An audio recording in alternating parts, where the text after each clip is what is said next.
Decía el 15M, que puso de relieve, o trajo de nuevo y puso encima de la mesa, una frase que decía: el miedo tiene que cambiar de bando. Esa frase hace referencia a la lucha de clases, a un sector, que podemos decir rico, pobre, simplificando, grandes capitalistas, grandes trabajadores, sectores que confrontan entre sí y que generan diferentes inercias. Pues si no hubiera lucha, como decía Marcelino Camacho, que dijo: el derecho a huelga se consiguió haciendo huelgas, si no hubiera esa lucha, nunca se hubieran conseguido esos derechos del estado de bienestar. Y si no existiera ese miedo a la revolución por parte de los ricos, tampoco hubieran concedido efectivamente esos derechos. Ahora, ese capitalismo del estado de bienestar está viniendo abajo porque ya no es necesario.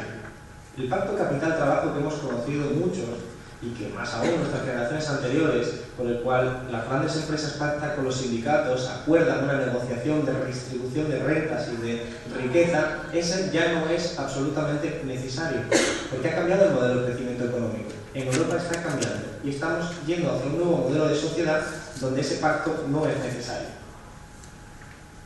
Ese es el contexto en el que nos movemos ahora. Estamos en una encrucijada política.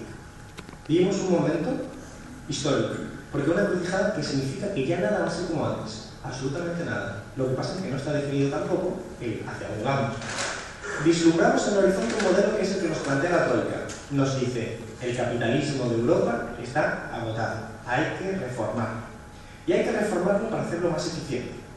Y más eficiente quiere decir que los países del sur tienen que cambiar su modelo de crecimiento económico, que antes vivían del crédito, que estimulaba el consumo y generaba crecimiento económico, y ahora tiene que vivir de las exportaciones.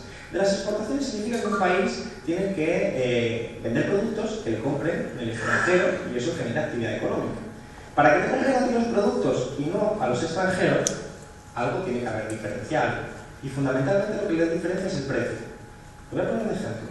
Para que compren productos españoles y no productos chinos, es necesario que seamos trabajadores chinos. De ahí que la estrategia fundamental se llame devaluación salarial, devaluación interna, que pase por bajar los salarios. Ese es el panorama que se está vislumbrando en toda Europa del Sur, bajadas de salarios. Leyendo los presupuestos generales del Estado de este año, venía una parte muy representativa, que ya el Banco de España lo había dicho antes, decía: la reforma laboral está funcionando. Y uno dice: ¿cómo va a estar funcionando? Si tiene un 25% de paro, un 16% de paro, si esto es una barbaridad. Claro, si nos hubiéramos creído la retórica de que la reforma laboral tenía como objetivo crear empleo. La reforma laboral tenía como objetivo atacar la negociación salarial, la negociación sindical. Es decir, permitir que lo que antes negociábamos en esta mesa los trabajadores frente al sindicato y que los frente al gran empresario, y que nosotros teníamos capacidad de huelga, de organizarnos colectivamente, ahora lo hagamos individualmente. Y claro, individualmente es mucho más fácil que el empresario te imponga sus condiciones. Visualizad la imagen. Viene el empresario y me dice: Alberto, ¿te vas a bajar un 20% el salario o te despido? Y tú dices: bueno, voy a hacer una huelga. Y dice: mira por la ventana y mira las 6 millones de personas que quieren tu mismo puesto. Y tú eliges trabajar. Y trabajar significa cobrar un 20% menos. Y no por eso dejar de ser un radical, simplemente quieres comer. Porque la distribución de poder es diferente. Y porque siempre ha sido así. Y por eso atacan la capacidad de tener solidaridad legalmente.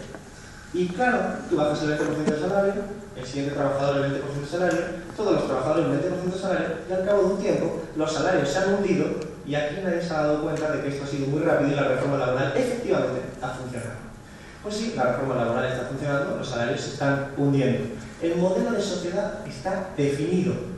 Pero os hago una pregunta: ¿es Rajoy mala persona? Bueno, es retórica, pero no porque yo tenga la respuesta, sino porque nos da igual la respuesta. Porque Rajoy no lo hace porque sea bueno o malo. Porque Mario Draghi puede ser muy simpático como abuelo o como padre, no me sé su situación personal, pero me da igual.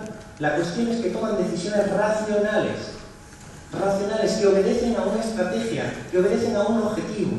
Y el objetivo es salvar el capitalismo español por la vía de empeorar las condiciones salariales, con la esperanza de que nuestra economía sea una economía dirigida por las exportaciones. Pero claro, si eso funcionase, también nos sobra la sanidad pública, también nos sobran los impuestos, porque son un obstáculo para conseguir productos más baratos, nos sobran los sindicatos, nos sobran los derechos laborales. ¿Qué es eso del salario mínimo? empiecen a bajar el salario mínimo. Lo escuchamos todos los días a los empresarios decir que eso es un obstáculo. ¿Un obstáculo para qué? Para cobrar menos, para poder vender un producto más barato. Por lo tanto, es toda una estrategia, no es maldad. Es simplemente que el capitalismo necesita eso para sobrevivir y aquí se está cambiando. Por eso estamos en un proceso constituyente. Que a nadie le lleve engaño. La derecha ha iniciado en Europa un proceso constituyente. Significa que adecúan las instituciones a las necesidades del capitalismo.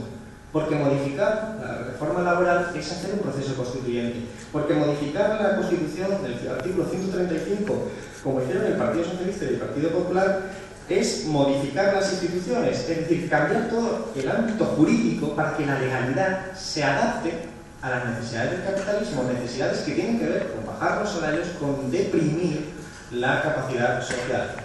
Ese es el panorama que nos han dibujado social y económico, su proceso constituyente. Para iniciar un proceso constituyente primero tienen que destituyen las constituciones, le quitan valor a las constituciones. Cualquiera que lea la Constitución española podrá ver que tenemos artículos que son maravillosos. Artículo 47, derecho a la vivienda. Artículo 128, toda la riqueza del país debe estar subordinada al interés general. Parece que no existen. No tiene sentido. Lo único que existe es el 135. Es el único que existe. Porque hasta la interpretación de la Constitución se ha derechizado. Cuando yo estuve en la universidad, tenía un profesor que luego fue compañero de departamento que me dijo: Alberto, yo cuando empecé la universidad de profesor, yo era de centro. Había gente a la derecha, gente a la izquierda y yo era de centro. Dice, 30 años después, yo soy de extrema izquierda y yo no me he movido. Bien, eso le ha pasado a la Constitución. La Constitución parece de extrema izquierda. Quiere decir, lo hemos visto en Andalucía con la Corral Utopía. Para poder mantener el derecho a la vivienda en un mero intento modesto por evitar que la gente viva de fuera de la calle, se ha convertido aparentemente en un acto de populismo, según algunos medios de comunicación, de extrema izquierda radical. Una lectura de la Constitución nos dejaría plasmados. De hecho, yo hice un intento por internet, bromeando, puse el artículo 128 sin decir que era el artículo 128 y me llamaron comunista, rojo, me llamaron de todo, me insultaron, pero gente que era política. Gente que se supone que servía a la Constitución, esta que reclama para invadir otros territorios, supuestamente, pero para garantizar los derechos sociales, absolutamente no. Destituyen las constituciones, destituyen los estatutos de autonomía, se convierten en papel mojado y sin embargo constituyen nueva jurisdicción. Por ejemplo, el Pacto de Maastricht, el Tratado de Maastricht, el Pacto de Estabilidad y Crecimiento, todos esos pactos, el Pacto de Estabilidad y Gobernanza que han aprobado ahora, el Tratado de Libre Comercio, el Tratado de Lisboa, nueva estructura jurídica que esa no se ha debatido nunca, que no fue como la Constitución, que por lo menos tuvo un referéndum, que no fue como cualquier elemento nacional que se debate en política, no, tratados que están superiormente en términos jurídicos y que se imponen a la mayoría de la población. Ese es el proceso constituyente. Por eso, frente a eso, nosotros hablamos de proceso alternativo constituyente, una alternativa que sea la Tercera República. Tercera República de España, definida en dos términos, democracia y economía. Por eso revolución democrática y revolución social. Porque este proceso constituyente de la derecha, vamos a decir derecha de forma simplificada, necesita sostén político. Porque ellos saben que aplicar reformas que quitan la sanidad, que quitan la educación, pero a todos los niveles. Una anécdota curiosa. Yo hice un máster de 2 años en Economía Internacional y Desarrollo en la Universidad Complutense de Madrid. Me costó 3.000 euros. Es un máster público, oficial. Mi hermano, 5 años más tarde, lo está terminando y le cuesta 8.000 euros. Es una barrera de entrada brutal para que los pobres tengan más dificultades para acceder a los estudios superiores. Esa degeneración que ha hecho que hoy nuestra generación sea consciente de que vive peor o va a vivir peor que sus padres en esos términos, en términos de acceso a los servicios o acceso a las pensiones, es una generación que forma parte de esa parte de la sociedad que se siente frustrada. Y eso genera poca simpatía al sistema político, no quiere votar la gente, no quiere participar, empieza a ser el caldo cultivo de la antipolítica, genera rabia y dejan de votar al PP y al PSOE, que son el 80% del voto en las anteriores elecciones. Y se genera un caldo nuevo político, un sistema social político. Y claro, para hacer todas las reformas que he estado estableciendo, necesitan un soporte político. Las reformas de recortes y de nuevo proceso constituyente le llaman reformas estructurales. Lo habéis escuchado millones de veces. Reformas estructurales. Pues bien, un informe sobre España de agosto de 2013, del año pasado, decía que las reformas estructurales iban bien, pero que había que acelerarlas, que iban muy lento en España.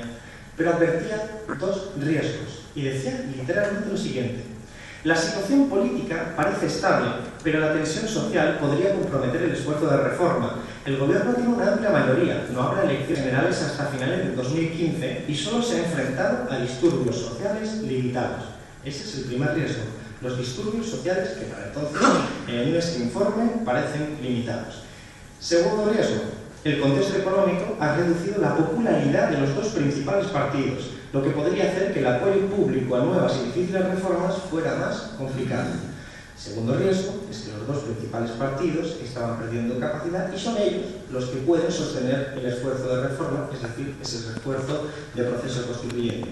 Bien, este informe es del Fondo Monetario Internacional sobre España, del 2 de agosto, está disponible en Internet, porque las entidades antidemocráticas de vez en cuando se permiten el lujo de decir la verdad. Total, no les podemos votar, no les podemos echar. Pero esa verdad nos está diciendo que el Partido Popular y el Partido Socialista, como direcciones, son parte del entramado de sostén político de este proceso constituyente que camina hacia ese modelo de sociedad. El Tratado de Libre Comercio entre Estados Unidos y la Unión Europea es verdad que no se ha debatido en ninguna parte, pero una vez llegó una proposición no de ley al Congreso en la que se instaba al Gobierno de España a acelerar las negociaciones de ese Tratado de Libre Comercio entre Estados Unidos y la Unión Europea. Es una proposición de ley que también la tenéis en Internet para el 26 y 27 de junio del año pasado, firmada conjuntamente por dos personas llamadas Mariano Rajoy y Rubalcaba. Un pacto conjunto de PP y PSOE que pasó desapercibido, pero que pedía que ese tratado se hiciera rápido, sencillamente. Por lo tanto, hay grandes pilares políticos que soportan este proceso claramente de constituyente. Pero tenemos un riesgo. La inestabilidad política que se está generando es también inestabilidad social. De hecho, es inestabilidad social, fundamentalmente. Cuando nos dice la inestabilidad política es peligrosa, voten a los dos grandes partidos. Mentira. Inestabilidad política, o sea, estabilidad política no significa estabilidad social, no necesariamente. De hecho, la inestabilidad social es la que nos está llevando a una Europa que se construyó sobre las cenizas del fascismo. Se constituyó con la Constitución antifascista de Italia del 48, se constituyó con ese estado de bienestar claramente antifascista, la revolución de los claveles del 25 de abril de Portugal. Son revoluciones, constituciones antifascistas. Y sin embargo, qué pena en Europa que en los sondeos europeos, en Francia, el primer partido que encabeza los sondeos es la extrema derecha. Lo mismo ocurre, o prácticamente lo mismo, ese crecimiento con Grecia, con un 10% para un partido como Amanecer Dorado, que son ultraderechistas, o con ministros de Ucrania, que son afiliados al Partido Nacional Socialista, que es el partido de Hitler, pero en el lado ucraniano.